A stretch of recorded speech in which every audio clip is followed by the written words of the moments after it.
สบายดีและสวัสดีค่ะพี่เบิร์ดทุกคนเนาะยินดีต้อนรับเขอสู่ซองนุ่นมณีสาวลาวเด้อมื้อนี้เจ้านายใจดีเนาะเพิ่นพาลูกน้องทุกคนเลยทุกคนที่ว่าเฮ็ดงานนำเพิ่นเนาะมาสัมผัสบรรยากาศใหม่ๆเนาะจ้ะซึ่งสาวนุชเป็นครั้งแรกคือกันที่ว่าได้มานวดเนาะอยู่ฝั่งไทยครั้งแรกอีหลีทุกคนซึ่งเจ้านายเพิ่นก็พาทุกคนเนาะแล้วก็ลูกน้องที่เฮ็ดงานนำเพิ่นหั่นน่ะมานวดเนาะสาวนุชก็ตื่นเต้นเนาะเพราะว่าบ่เคยนวดแล้วก็ย่านแดว่าเอ๊ะมันสิเจ็บบ่มันสิเป็นจังใดหั่นนะแล้วก็หลังจากที่ว่านวดแล้วเนาะเจ้านายเพิ่นก็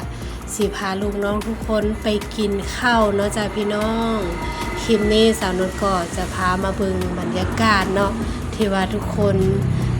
ได้ออกมาทางนอกเนาะมื้อนี้ก็เป็นมื้องามยามดีของเจ้านายเนาะมันก็เลยมาเลี้ยงฉลองว่าซั่นซะฉลองวันครบรอบเนาะที่เปิดห้านใหม่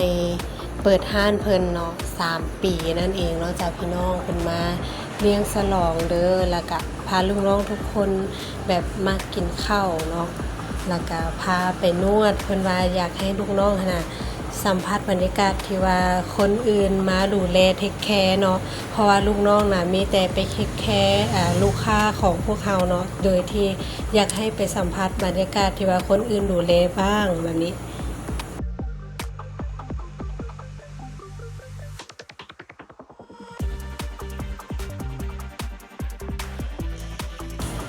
ตอนนี้การเดินทางมาฮอดแล้วทุกคนซึ่งที่เจ้านายพามาในมื้อนี้เนาะเป็นบริการนวดเนาะชื่อว่ารีแลกออนเซ็นเนาะจ้ะทุกคนมาสัมผัสบรรยากาศครั้งแรกพี่น้องสาวนุชก็ดีใจแล้วก็ย่านพร้อมเนาะเพราะว่าบ่เคยนวดเลยอีหลีแล้วก็พอมาอีหลีธนาก็บ่ได้ย่านอย่างที่คิดเนาะทุกคนตอนนี้ก็เตรียมเข้าไปนวดเนาะจ้ะพี่น้องก่อนสิเข้าไปนวดเนาะเพิ่นก็จะมีน้ำอุ่นเนาะมาล้างเท้าให้เฮาแล้วก็มีน้ำสบู่เนาะแบบดีเลยทุกคนแบบน้ำอุ่นแบบโคตรสบายเลยมาสัมผัสบรรยากาศครั้งแรกเนาะทุกคนดีใจเนาะเจ้านายพามาคือรู้สึกดีบอกบ่ถูกเนาะรู้สึกดีหลายขอขอบใจเนาะเจ้านายที่เพิ่นพามาเนาะนายจ้างนั่นแหละเพิ่นพามาเนาะนายจ้างใจดีเพิ่นพามานวดเนาะทุกคนเลย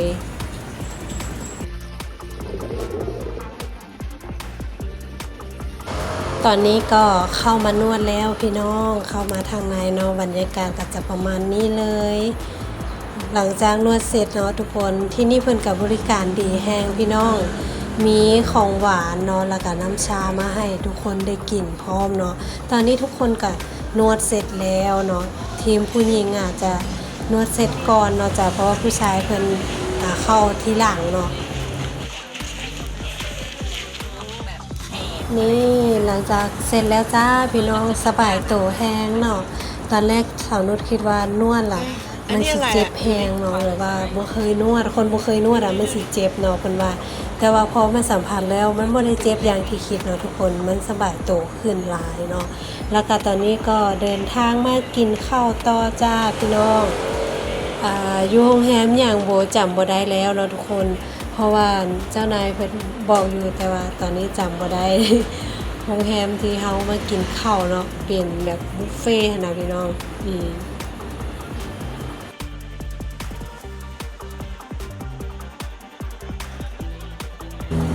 หลังจากมาฮอดเนาะทุกคนเจ้านายเพิ่นก็บอกว่าอยากกินหยังก็ไปหาตักเอาเองเด้อเพราะว่าอันนี้มันเป็นบุฟเฟ่ต์เนาะผู้ใดอยากกินหยังก็ไปหยิบเอาได้เลยเนาะก็เลยพากันแบบย่างตอนแรกไปนำกันอยู่แต่พอพักนึงคือหันมาอีกทีแบบไปคนละทางแล้วเพราะว่าหากินของกินเนาะบางคนก็บ่มาคือกันเนาะแล้วก็แยกย้ายกันไปหาของกินเพราะว่าหยิบหยังก็ได้ในนี้เนาะก็คือกินได้หมดเลยเพราะว่ามันเป็นบุฟเฟ่ต์นั่นเองเนาะค่ะทุกคน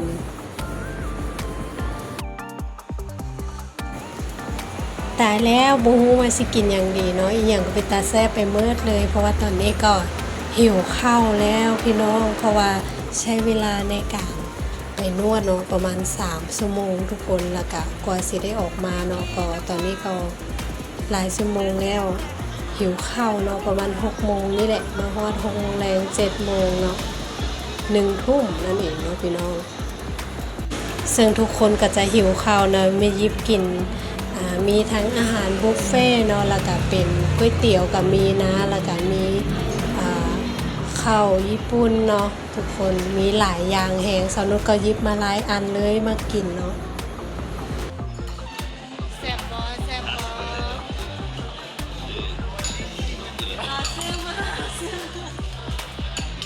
กินอย่างเดียวจักไม่อย่างตอนอย่างน้อยยิบมาทั้งหลายอย่างพี่น้องบ่ฮู้ว่าซื้อหยังซ้ำบางทีนะแบบว่าบ่เคยกินบ่เคยลองก็ยิบมาลองมากินเนาะตอนนี้ก็กินข้าวเสร็จแล้วพี่น้องแล้วก็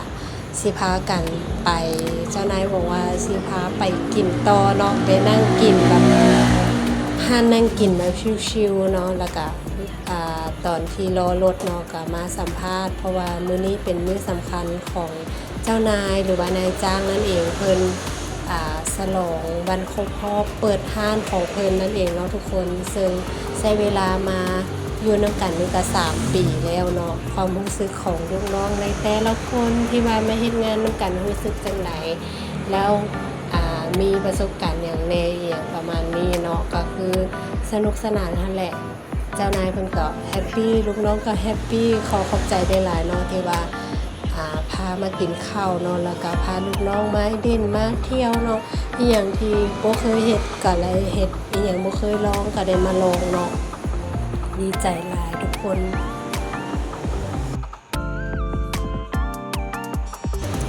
ตอนนี้ก็มาฮอดห้างที่เจ้านายเพิ่นพามานั่งชิลๆเนาะฟังเพลงบรรยากาศชิลๆเนาะแล้วก็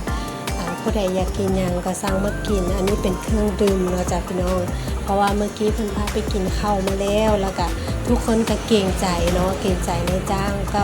ลูกน้องทุกคนหั่นน่ะเพิ่นก็บอกว่า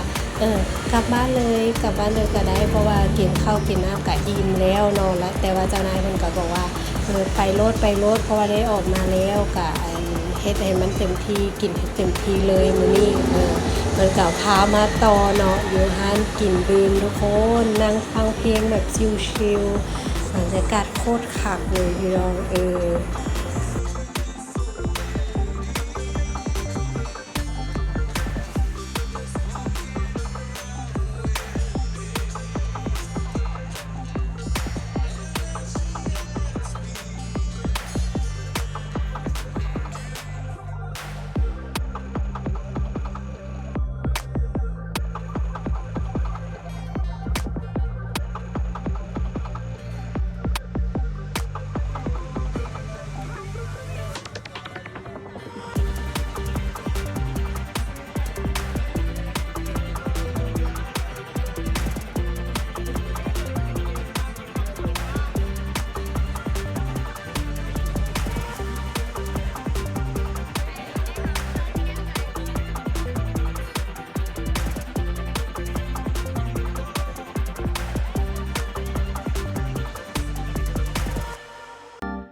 บรรยากาศในมื้อนี้เนาะทุกคนแฮปปี้แล้วก็มีความสุขหลายเบิ่งแต่สีหน้าแต่ละคนเนาะทุกคนสนุกสนานคือเจ้านายเพิ่นบอกว่าเต็มที่เลยนะมื้อนี้คือต้องมีความสุขอะนะส่วนแก้วใหญ่เลยเนาะอันนี้คือบรรยากาศมื้อที่ลูกน้องแล้วก็เจ้านายคือแฮปปี้มีความสุขเนาะคือวันครบรอบเปิดห้านของเพิ่นนั่นแหละครบรอบ3ปีแล้วหลังจากที่ว่ากินข้าวกินน้ำเสร็จแล้วทุกคนตอนนี้ก็ทุกคนก็กำลังเดินทางกลับบ้านกันเนาะจ้ะทุกคนโดยตอนมาคือพากันนั่งรถยนต์มาเนาะแต่ว่าตอนกลับพากันนั่งรถไฟกลับเนาะจ้ะพี่น้อง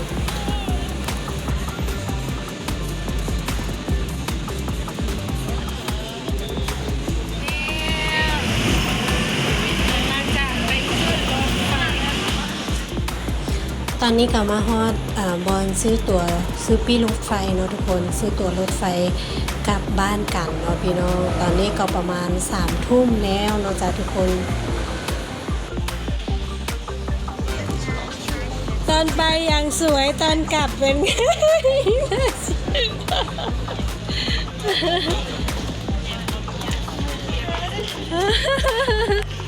ดีนะไม่หิ้วรองเท้าเลย